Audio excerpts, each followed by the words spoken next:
Você comentou uma hora aí que algumas coisas passam despercebidos quando a gente está desconectado.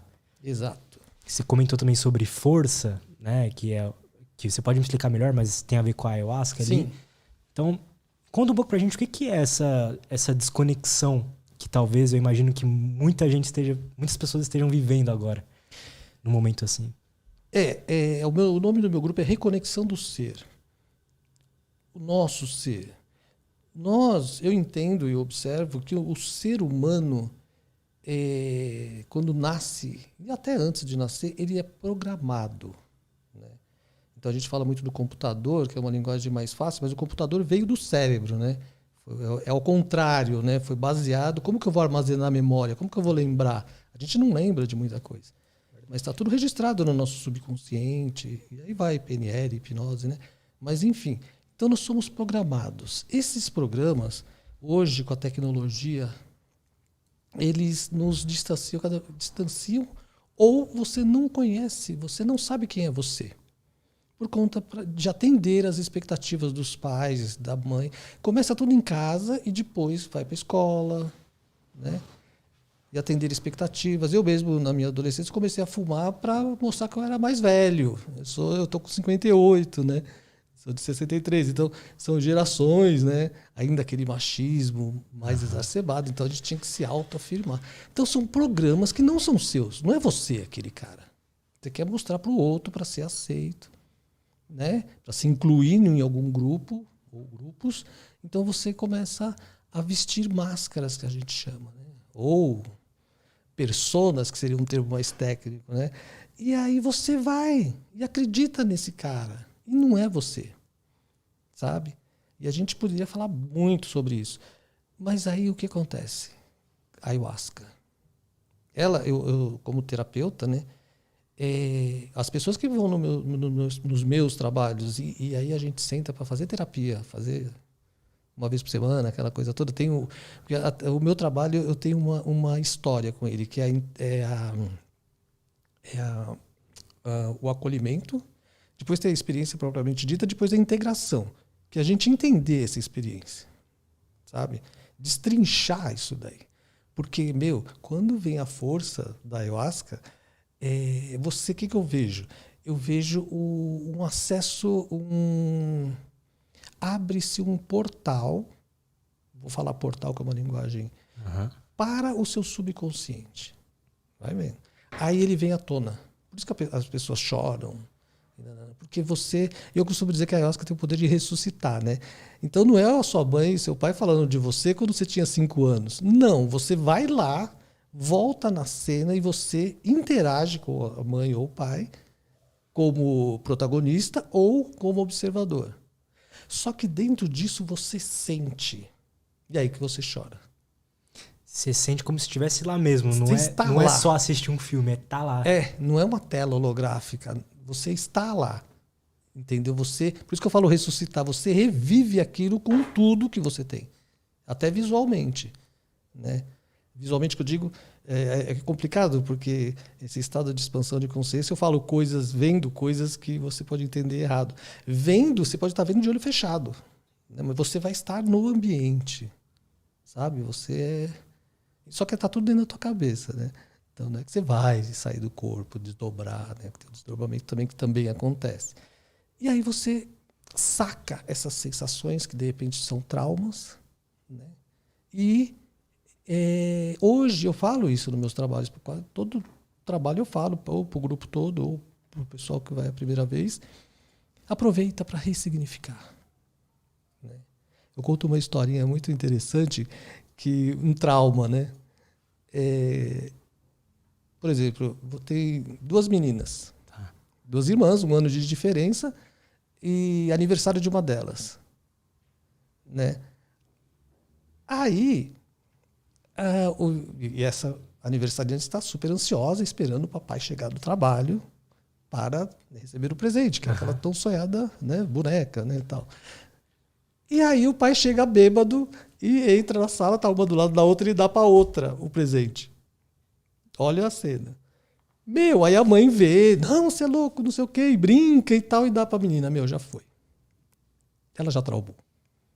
Não adianta mais, né?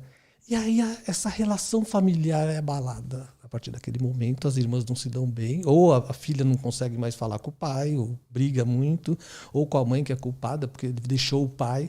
Aí a mente humana, né? É criativa, né?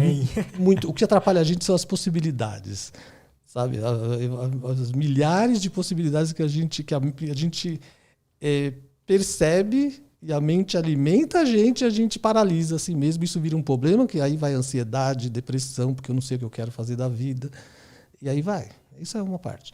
Mas aí, quando você volta... Eu converso com as pessoas. Quando você volta nessa cena, imagine essa cena. Aí, dá risada porque seu pai tava bebaço. É só isso. Ele não... Sabe? Foi uma... Tava chapado e entregou a boneca pra filha errada, né? Porque foi muito... Abriu a porta e viu e deu ali, meio que vontade do banheiro. Não sei. Ressignifica. Cara, já aconteceu casos assim entre irmãos, de sair da cerimônia assim, uma paz na família, Natal, todo mundo junto, porque eles não se bicavam de jeito nenhum.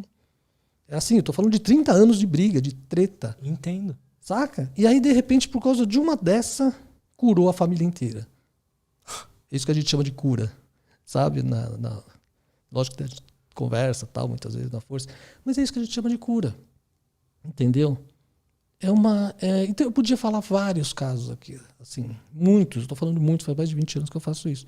É muita informação, assim, de resultados maravilhosos, né? Que terapeuticamente, se fosse uma terapia que eu também faço, só falar, né? Só conversar, demora mais. Sim, entendo. Demora mais para até acessar essa informação, né? Não falo que a ayahuasca vai resolver. Ela não resolve nada, ela te mostra. E você vai lá e faz. Num caso de perdão para sua mãe, para seu pai, se você não for lá e falar, sabe? Sentir, né? Eu falo que a mudança, sem atitude, sem ação, não é nada. Não adianta você mudar aqui certas coisas, né? Tem que fazer, né? Então, falar, vamos chorar junto com o pai, com a mãe. É lindo. Não é uma coisa assim, você vai lá e você sai curado. Não. Ali começa. É o papel, por exemplo, o papel do terapeuta. Ele não te ajuda a você entender uma questão, um trauma, alguma coisa. E aí você vai aos poucos e tal. É a mesma coisa, só que é muito mais... É muita coisa, na verdade. Estou falando uma parte das experiências. É mais ou menos a mesma coisa. Ela te mostra, só que ela te mostra não narrativamente, você vai sentir. Esse é uma preciosidade, sabe? E de repente isso daí para de fazer sentido. Deixa de fazer sentido, porque aquela cena que estava na tua cabeça foi uma interpretação sua. Que aí entra, né? Comunicação não violenta, né? Tem um capítulo que fala de interpretação. É impressionante como a gente interpreta certas coisas. E aí, com 5 anos de idade, e aí crava em você uma informação e você acredita, aí é crença, e essa crença vai se autoalimentando e vira um monstro. E o meu trabalho é ajudar você a entender a origem desse monstro. Sabe? Entendo. Tem situações, eu não estou falando nem de ayahuasca e tal, tem situações que eu consigo fazer isso em uma sessão. Como? Eu conto muita coisa. Pode contar. Tem um caso muito interessante de uma amiga, assim, enfermeira, da área de saúde. E eu fui atender o marido dela, na época, né? Mas era outro caso. Mas eu estava lá, ó a cena. Se liga na cena. Eu estava na sala da casa dela, 2 filhas, tal, adultas, e jogando conversa fora. Eu fui atender ele. Na verdade, eu não fui atender ela. E ele chegou. Ia chegar do trabalho, ele chegou, falando futebol, falando besteira, assim, dando risada e não sei o quê. E a esposa falou, ele até brincou, falou, você devia pagar a sessão para ele. Não sei o quê, que tipo, em abril, se não me engano, eu tenho crises de asma, assim, impressionantes. Falei, sério? Eu não sabia, eu era amigo dela, eu não sabia, mas ela entrava num processo de estar andando na rua, parava você, que nunca viu na vida, e falava, me ajuda, pelo amor de Deus, fala comigo. Mas senhora, a senhora está se sentindo bem? Não, fala comigo, qualquer coisa, mas fala comigo. Ela começava a perder o ar, pânico, isso há muito tempo atrás. E nananana, assim, começava um mês antes e acabava um mês depois. Vai vendo. A mente humana. Aí, isso se agravava. Isso ia chegando num pico, numa determinada semana, por assim dizer, que ela tinha medo de subir em escada. Ela não subia escada, é a clínica dela, terapeuta. A clínica dela subia escada. E ela travava, dirigindo, ela parava o carro, ligava para qualquer um que aparecia, ela não conseguia ficar sozinha. No fim é isso. E comecei a cutucar e falava, eu falei, mas aí, aconteceu alguma coisa? Assim, desse jeito meio, não, que não sei o quê, conversando. Eu estou falando dessa forma para você ver como que é a Você coisa. vai descobrindo, né? A coisa vai andando, eu vou distraindo a pessoa, recebendo informações, mas não aconteceu nada mesmo. Não. E nananana, até que numa das vezes que não aconteceu nada mesmo, eu falei, aconteceu um evento na minha vida muito sério e tal. Eu falei, o que foi? Falta de ar, né? Coração, tudo. Aquela pânico mesmo, escada e a solidão, certo? Enquanto a gente estava jogando conversa fora, eu estava lendo. Né? Tá, medo de ficar sozinha, né? Parar a gente na rua, né? 7 anos de idade, eu sou daqui de São Paulo, né? Também. Então tem aquelas casas tipo sobre lojas, aquelas antigas. Uhum. Então a família tinha ido na feira, né? E eu, como criança, falei de São Paulo por causa disso. A gente sempre saía correndo quando entrava na rua, né? Na nossa rua. E os pais vinham mais devagar. E era essa cena. Aconteceu isso, ela saiu correndo e foi, abriu a porta e subiu a escada sozinha. Subiu a escada, entra pela casa, assim, foi, não sei porquê, foi parar na lavanderia. Lá estava o irmão de 19 anos enforcado.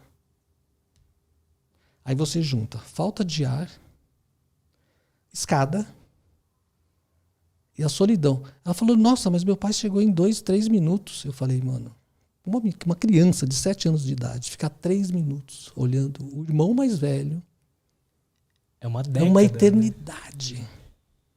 Cara, depois disso ela não teve mais crise. Uma vez ela ficou com resfriado.